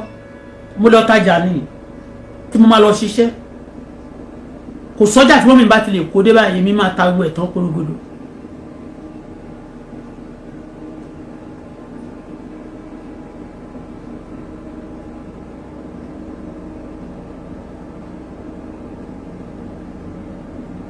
ọdẹ ọ̀lẹ fẹlúgẹt a máa pè mí ní ọ̀lẹ a máa purọ́ mọ́ mi lójú mi ó ní Koko Zaria fún mi nílé yẹn ni ó ní mi ìrówó san to defend him ó ní gbogbo nǹkan tí mo sọ irọ́ ni òun kọ́ ni Zaria jáde ń sìn tó ń sọ ó ti fẹ́ lọ sọ́dọ̀ MC sìn nítorí pé Ìyábọ̀ ẹnìbọ̀ tó bá ti lọ́ọ̀fù Ìyábọ̀ ó fẹ́ fi system bẹ̀ MC nìyẹn torí wọ́n ti sọ pé látòkè wọ́n ti sọ pé MC ní nọ́mbà 1 ìgbà kan dẹ̀wà tó ń gbé ségò mọ́ra ń bẹ̀ bọ́n tí mò ń sọ rèé Koko Zaria gbogbo tó sọ ń gbà yẹn tí mo ló sọ fún mi kí lẹ̀ ló ṣe sọ fún mi torí pé ó rí pé MC máa ń yá mọ́tò mi ó rí pé MC máa ń yá mọ́tò mi ó rí pé MC máa ń yá mọ́tò mi ó lè ti mọ̀ pé tó máa ń yá mọ́tò mi ó possible náà kó máa yáwó lọ́wọ́ mi ó lẹ́mi sí yá òun ó ló gbé òun lọ yá owó $40 million ó lóun fi sọ 80 million òun ló fi ta hòtẹ́ẹ̀lì ó ta ilé ẹ̀ o kò mí ilé sọ bóyá ó ti ra lé síbòmí o but ilé tó ní sí gbogbo ọ̀nà àlímọ̀ṣọ́ yìí àtòtẹ́ẹ̀ tó lò rẹ́ǹtì ó tà ní tòró yá owó fi finish ẹ̀ owó yẹn wá ń lọ sókè òun ló sọ ìbọ̀ kì í ṣe owó tó yá ẹ̀ ni mò ń sọ but ó lò máa tú àṣírí MC torí ètò ń pè ní legacy yẹn náà mo rí tó ń sọ pé òní rírò tó ń lò náà jam tọ́ọ̀kì bákan òun náà fún àṣírí Zaria wípé àwọn tó ń mú yẹn ó níbọn of course gbogbo àwọn tó bá ń gbà tó ń ṣiṣẹ́ fún MC ṣé kò ní ìbọn ni nígbà tó ń ṣe MC wọ́n máa owó ìbọn wọ́n máa fi sọ́tọ̀ ni kò ní ìbọn báwo.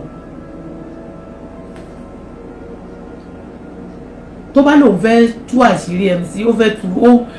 kó tó di pókó lọ́dọ̀ MC tó ti ń sọ̀rọ̀ MC ló máa ń sọ ọ̀rọ̀ ẹ̀ a máa sọ fáwọn èèyàn nǹkan báyìí ló ń ṣe fún ló máa ń ṣe ó tún sọ débi pé gbogbo ìyàwó ilé òkú sí tí ó bá sùn rè èmi mọ ti ìyá sọ́tọ̀ mo dẹ̀ mọ ti Kúdí ó bá Kúdí sùn ó ń fẹ́ Kúdí yẹn MC.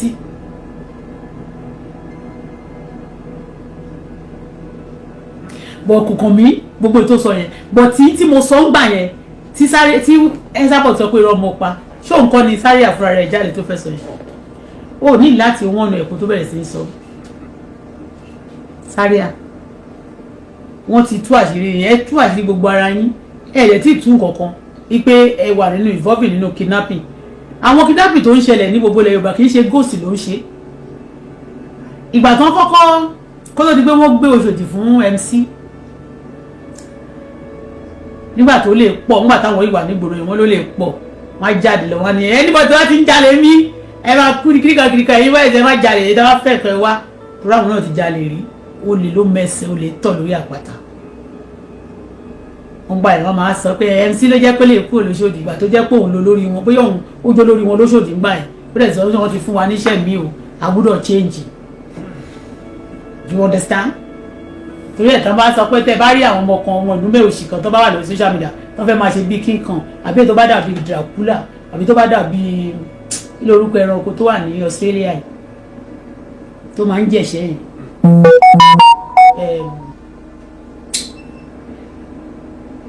tó bá wá bírú ọmọ bíi dark boy yẹn tó ń sọ pé nísìnyí báyìí is involved in kidnapping it's possible boy yẹn sọ kankan but I know very well that àwọn èèyàn tó wà nínú APC tẹ́ máa rí pé bóyá other party ló ń sọ àtàwọn èèyàn kan tó ń ṣiṣẹ́ fún kì í ṣe ìyẹn nìkan ló fẹ́ ṣe ẹ máa gbọ́ o torí tó bá sọ̀rọ̀ kan máa ní he just hate them and when you talk about money like this maybe that money is the one that is even making her crazy she will come for you it's not the money kò sówó tá a rí rí tá a dẹ̀ tún máa rí bá àti ẹ̀rí owó rí kó jẹ́ tiwa báyìí ìgbà kan wà tó yẹ pé bàbá ọmọ mi jẹ́ báńkà òun ọwọ́ ẹ̀ ní kọ́kọ́rọ́ fọ́ọ̀tì máa wà ibi tó ní epo sí ní ọ̀nà Lẹ́kì yẹn ọ́ìlì kan wà ń bẹ̀ wọ́n máa ń gbé káàṣì báyìí ni ojú mi ò ràn mọ́wó rí ojú ẹ̀ náà ò dẹ̀ ràn mọ́wó ṣó ti yé yín kọ́kọ́rọ́ fọ́ọ̀tì ẹ mọ̀ nǹkan tó ń jẹ́ fọ́ọ̀tì room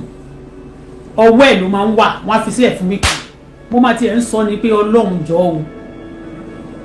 má má jẹ́ kí àwọn olè tiẹ̀ wá mọ̀ pé Ọlọ́run wọ́n má jẹ́ kí wọ́n mọ̀ pé iye ọwọ́ ẹ̀ ní kọ́kọ́rọ́ fọ́ọ̀tì wà kó wá gbé ní tó bá jẹ́ ń sìn wọ́n á ti wá gbé o wọ́n mọ̀ pé ọwọ́ ẹ̀ ní kọ́kọ́rọ́ fọ́ọ̀tì wà máa ní kó lọ sí báǹkì àwọn kidnapper yẹ kọ́kọ́rọ́ fọ́ọ̀tì òye kọ́ ni mo sọ ń sìn.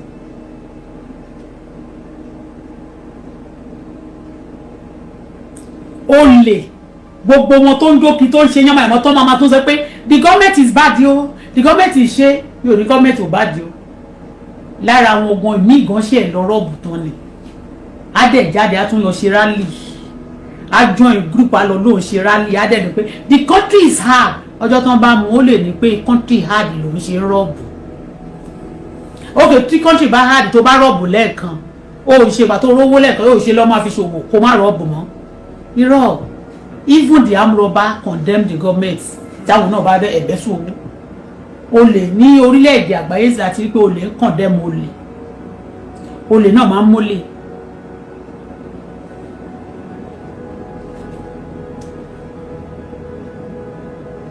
ìgbà tó rí pé ó ti ń kàn lówó tó ti ń tú àṣírí òun sí pé ìbọn o ìyẹn òun ṣe tọ́ ìgan lo ó gbé sórí ibẹ̀ yẹn ẹyọkan dẹ̀ lẹ́sìrì ṣé ẹyọkan ni wọ́n máa ní ni ẹ wá ní ká nìyẹn lọ claim ẹ ṣé ẹyọkan ló máa ní kò níye ìgbà tí MC máa ti sọ pé kí wọ́n la ẹrin mọ́ àwọn èèyàn kan lórí tó bá ń bá MC jà tí ẹ Zaria dẹ̀ ni wọ́n Zaria ló máa ń lò láti ọlọ́bẹ̀ nìyẹn tó bá gbọ́ pé dé pàdé àwọn ọlọ́bẹ̀ nìyẹn lọ lára àwọn ọlọ́bẹ̀ ní Zaria jẹ́ tó bá lò máa tó àṣírí MC ó mọ̀ ọ̀kan tó ń sọ ni tó bá sọ pé òkè nínú ibẹ̀ yẹn tó ń gbé sí o ní láti pa ẹnìkan wọ́n máa pa ń sí náà kò lè sọ wọn lè sọ ọ̀kan tó ń ṣe tán but tí sì ó kàn lè sọ kékeré nítorí pé òun náà tú àṣírí ẹ̀ pé wọ́n ló wà kidnap ẹnìkan kidnapping case wà ńlẹ̀ fún wọ́n tú àṣírí ẹ̀ ṣe bí pàtó wọ́n sọ pé ọmọọṣẹ́ Zaria tó mú ń jọ yẹn tán náà rìbọn lọ́wọ́ ẹ̀ tán ló kidnap ó dà pé kéṣẹ̀ náà lọ gbé wá sọ́dọ̀ mi gbà yẹn tán ló kidnap ok ṣe bó tẹ MC náà gbé lọ ṣe bó tẹ̀lé MC gbà yẹn tán ìjọjọ wà papọ̀ hòtẹ́ẹ̀lì MC náà máa ń gbé wọn lọ ní òkè bó ṣe sọ according to so tó ti ṣàgò nísìnyí tó bá bọ́ síbi tó fẹ́ máa búgò kí ni ìyàtọ̀ wèrè àti òsínwín kì í ṣe mẹ́ta illness ni àwọn méjèèjì nínú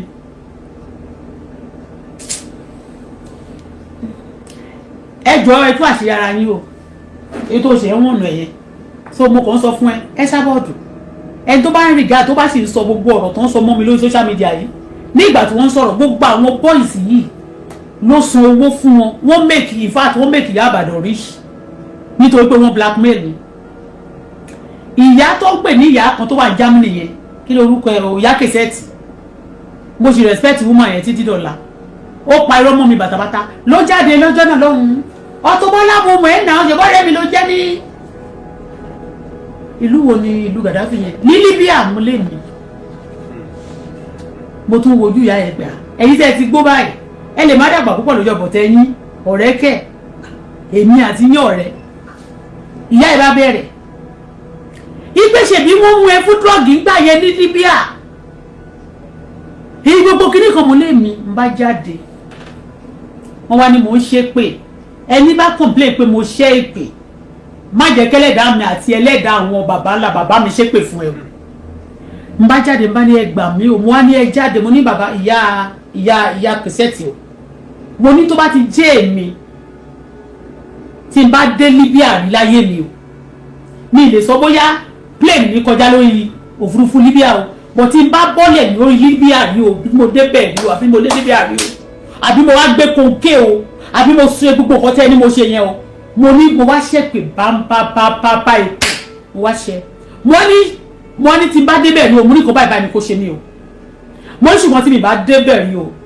tí mi dẹ̀ ṣe nǹkan tẹ́ ni mo ṣe yìí o mo ní gbogbo ọmọ yín tó bá ti dàgbà tẹ́ bá ti dọjọ́ alẹ́ báyìí mo ló máa ṣe báyìí fún yín o torí ọmọ ọlọ́mọ ni mí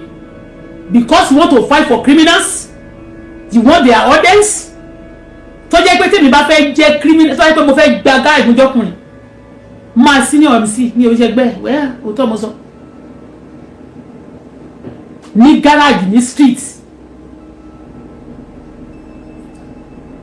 torí ẹ respect your senior wọ́n ṣe pé màmá yẹn wá padà wá àwọn tó kọ̀bọ̀ fún wọn yẹn àwọn òsínwé wọn yẹn àwọn ẹrúkú wọn yẹn wọ́n bá rí ẹ tó ń sọ̀rọ̀ sí wọ́n máa sọ pé she is rude to MC who is MC is MC bigger than the law of Nigeria but quite unfortunate bí orílẹ̀-èdè wa ṣe rí.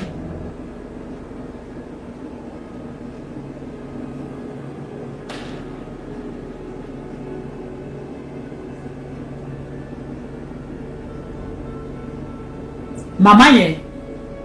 ó jáde padà wá nígbà tó rí àyájọ́ èpè lálá kábítí ó jáde padà wá ó wá ní kí n má bínú pé kì í ṣe mi o pé ẹnìkan kàn jọ mí ni mo lè padà wá mo lè rí ṣe mọ̀ pé kí n má tiẹ̀ rí kan ṣe mọ̀ pé mo ti fi klọ́ọ̀sì mo ti fi àdàbí ní tó bá jẹ́ èmi lè rí o tó bá dẹ̀ jẹ́ mi ni mo ṣe nǹkan tẹ́ sọ pé wọ́n ṣe yàn o tó bá jẹ́ pé mo tiẹ̀ dé ìlú tẹ́ sọ yẹn rí o mi ì dé Libya rí mi kì í lọ yankí lọ́wọ́ kan ibi tí agbára mi ò bá ti ibi tí ìbá ti lè fò lọ láti Nàìjíríà mi ì ní gbájú títì lọ.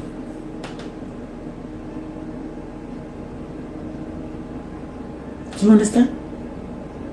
màmá yẹn wá bẹ̀ mí ó wà lára àwọn tó ń lò pẹ̀lú mi ìyá àbàdàn náà padà wá ńgbà tó wá lọ bẹ́ńkà òun ló fi bẹ̀ mí pé wọ́n gbẹ́jọ́ yẹn wá ni wọn mọ̀ bóyá òótọ́ àbí irọ́ ni wọ́n gbé wá anytime you are saying tó bá ti lè fẹ́ sọ nǹkan tó ń ṣe fún ẹ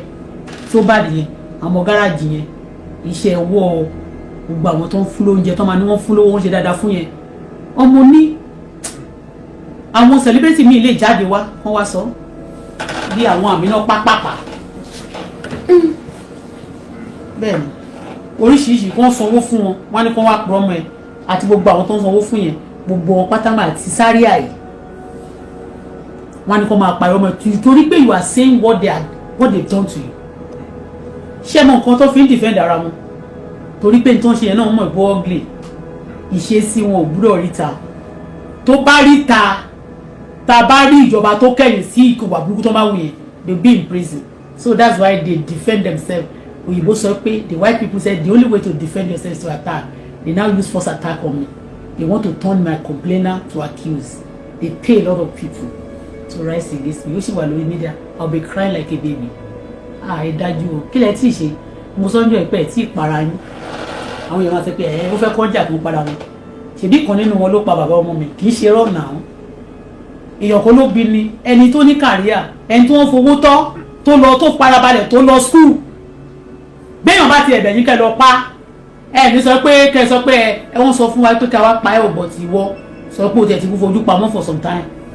so kí àwọn tó bá bẹ̀ wá kán lè sọ pé kìnnìkan tó bá rán wọn níṣẹ́ ẹrú wàá fi tọmọ jẹ́ ẹ̀ bọ̀ nítorí pé ọmọ ẹrú ni wọ́n kì í ṣe gbogbo èèyàn tó ń bá kó yẹ ẹ̀lẹ́rú àbí bàbá ẹ̀lẹ́rú náà ló ń wọ ẹrú òun ni gbogbo wọn ṣe ni ó wá lò máa tú àṣírí ẹni sí torí pé wọ́n pé nǹkan wọ́n ti tú àṣírí wọn ready and it's possible for him to go to wáyé pé ìjọba tí ò ṣe pé peace wà àbí tí ìjọba rí nífẹ̀ẹ́ ṣe ó lọ sẹ́wọ̀n àwọn òbí tá a bá fẹ́ lọ ẹ̀wọ̀n gan a máa jọ lọ ìbọn tí mélòó nínú wọn náà ti ṣe kéèsì wọn tán ti mú wọn lọ ẹ̀wọ̀n ẹ̀jẹ̀ wà lọ́wọ́ wọn bọ́tí tí mo kàn ń sọ náà ni pé kì í ṣe ìbúdọ̀ ṣe máa sọ pé ẹ̀jẹ̀ wà lọ́wọ́ wọn òtẹ́ sábọ̀dù sọ ń gbà àti gbogbo èèyàn lórí burú ní ìfẹ́ ṣépè lẹ́nu àti gbogbo àwọn èèyàn tó ń pariwo mẹ́ ìrẹ́lẹ̀ tó bọ́lá pamọ́ wọn tó bá ti rí wọn ṣèbí torí pé wẹ́ẹ́ dó wọn ni wọ́n kọ̀ ló ṣe tí ó ṣe ń parọ́ mọ́ gbogbo wọn ẹni ọ̀rọ̀ tí ń bá sọ confam ẹnu mi tó tí kìbí pọ̀ mọ́ ọlọ́kọjá yìí tó fẹ́lẹ́ ni ẹni tó bá fẹ́lẹ́ ló mẹ́bí ẹnu ẹ́sàbọ̀dù máa kàn yọ̀ jáde á máa yọ̀ bí ẹni tó jẹlá àbí mi ìdẹ́ mu gbómọ́ mi ò mú bí for 40 years I mean inú bẹ̀rẹ̀ inú prison mo ti stop igbó nínú prison Philippines ni wọ́n ta gbó torí ẹ̀ gbogbo àtàn fi ń sọ pé wọ́n ń sọ̀rọ̀ prison yẹn ìfà tí bá kẹnu bọ̀rọ̀ fún wọn ṣó ti understand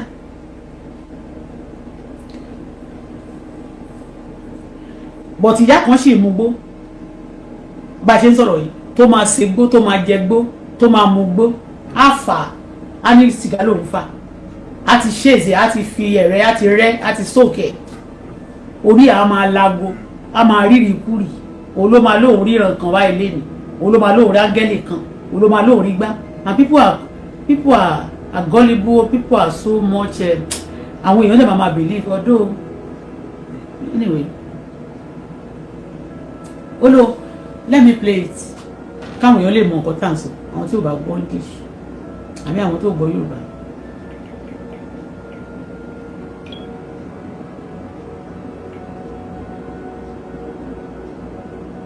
àwọn èèyàn máa jàyọ̀ lólè òun kọ́ ló sọ pé òun lọ yáwó yẹn òun kọ́ ni Koko Zaria ló lọ yáwó yẹn a máa sọ pé òun dẹ̀ lówó òun lówó lórí tó wá ti fẹ́ gbé iṣẹ́ wá sọ́dọ̀ ẹ sábọ́ọ̀dù kán ba lè fún ní kó ba lè bá defend gbogbo nonsense and rubbish yẹ wọ́n máa fún lion wọ́n máa ní 500,000 lion yẹn wọ́n máa fún wọn ní nǹkan wọ́n máa rò pé wọ́n lówó òun kọ́ ló lọ lóun lọ yá 80 million àwọn yọ 40 million ó fi sọ 80 million wọ́n tún gbára wọn ṣé tó ń gbára wọn ni wọn ò ní gbá ìwọ àwọn tó ń pa ìran ara wọn tó ń pa tí ilé ìfẹ́ ṣètùtù tó máa pa ẹ̀gbọ́n ẹ̀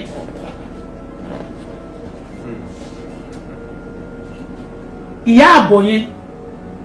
ó ti kú sí wọn sọ̀rọ̀ ẹni tó bá ti kú wọ́n ṣe sọ ó wá tọrọ owó lọ́wọ́ mi ló fẹ́ fi rajà sí ṣọ́ọ̀bù ṣe bá àbúrò ẹ̀ ló ń kó fún wọn lówó MC ó lè fún gbogbo àwọn ọmọ ní tíátà pátá ló máa ṣe fíìmù fún wọn òun kọ́ ni Koko Zaria sọ ní pé ṣe ló fi ń ṣe òògùn owó ń lò wọ́n sọ́gbà tí mo wá sọ pé òun ló ń pa wọ́n jọ yẹn ṣé mo rárá bú fún ṣé ń gbà tí wọ́n sọ̀rọ̀ sí ṣé MMC owó mi ò sí lọ́wọ́ ẹ̀ wọ́n dẹ̀ bá máa ṣe náà wọ́n máa ṣakọ kí lápò gbòòrè wú lápò wọ́n máa ní wọ́n lówó ṣówó tó ná yẹn ṣówó tiẹ̀ ni kí wọ́n kàn tiẹ̀ gba gáràjì lọ́wọ́ ẹ̀ sí kí àwọn politician máa support ẹ̀ fún anything wàá rí wọn they cannot stand, their wife cannot bow, they cannot stand like us. Ayé tí wọ́n live ayé aláyé ni wọ́n parẹ́ tí wọ́n fi ń live ayé tí wọ́n. Then be clapping for useless people like that. Òun ná owó wá jáde sórí mídíà, owó tó ń ná nígbà tí wọ́n gba hòtẹ́ẹ̀lì nìkan ṣówó ẹ̀ ló ná ni. Ṣèbó owó gáràjì owó àwọn ṣèbó owó ògbóró ló ń gbà tó ń kírètì fún. Ṣóun ti lọ sí ìlú òyìnbó kó lọ ṣiṣẹ́, ọjọ́ tó bá lọ báyìí wọ́n máa lọ ṣakọni, wọ́n máa ṣe bí pé wọ́n lówó máa gara òṣì. Just because of our system anyway, jẹ́ kí n play ẹ gbúdọ̀ bora yín tẹ́ bá bora yín àjàkú ní tàgbáàrin o. Pẹ̀lú ìyà tẹ́ fi jẹ mí, pẹ̀lú gbogbo ọmọ ọlọ́mọ tẹ́ ti dá lóró àtoríṣiríṣi nǹkan tẹ́ ṣe. Tẹ́mi dẹ̀ ń sọ̀rọ̀ bíbá ẹ̀yin ni wọ́n ń support. Ṣé gbogbo ẹ̀yin tẹ́ support wọ́n ń ṣiṣẹ́ mi pé tá bá ní kí Ṣàngó pa yín tó máa pa yín, tá bá ní kàrà pa yín àrà máa pa yín, tá bá ní kí ṣàmṣàlà tó máa jojú wọn ní ilẹ̀ gbóná ní Ìjẹ̀ṣà kó jojú tó máa jojú yín tọ̀nù. Ṣùgbọ́n àní a ti fi yín sẹ̀fọ́ lọ́run torí pé akèrègbè ni yín, ẹ ti júwèé bí wọ́n máa fokùn sí lọ́rùn yín. Ìdájọ́ dẹ̀ ń bọ̀ ni, ó lè má jọjọ́ kan àmọ́ ń bọ̀ kankan ni èmi bẹ̀rẹ̀ pẹ̀lú mi. Ó lè mi bọ̀ kankan, èmi bẹ̀ pẹ̀lú mi láti sọ fún ní kálẹ̀ pé iṣẹ́ ọwọ́ rẹ̀ it's coming. Yeah, so.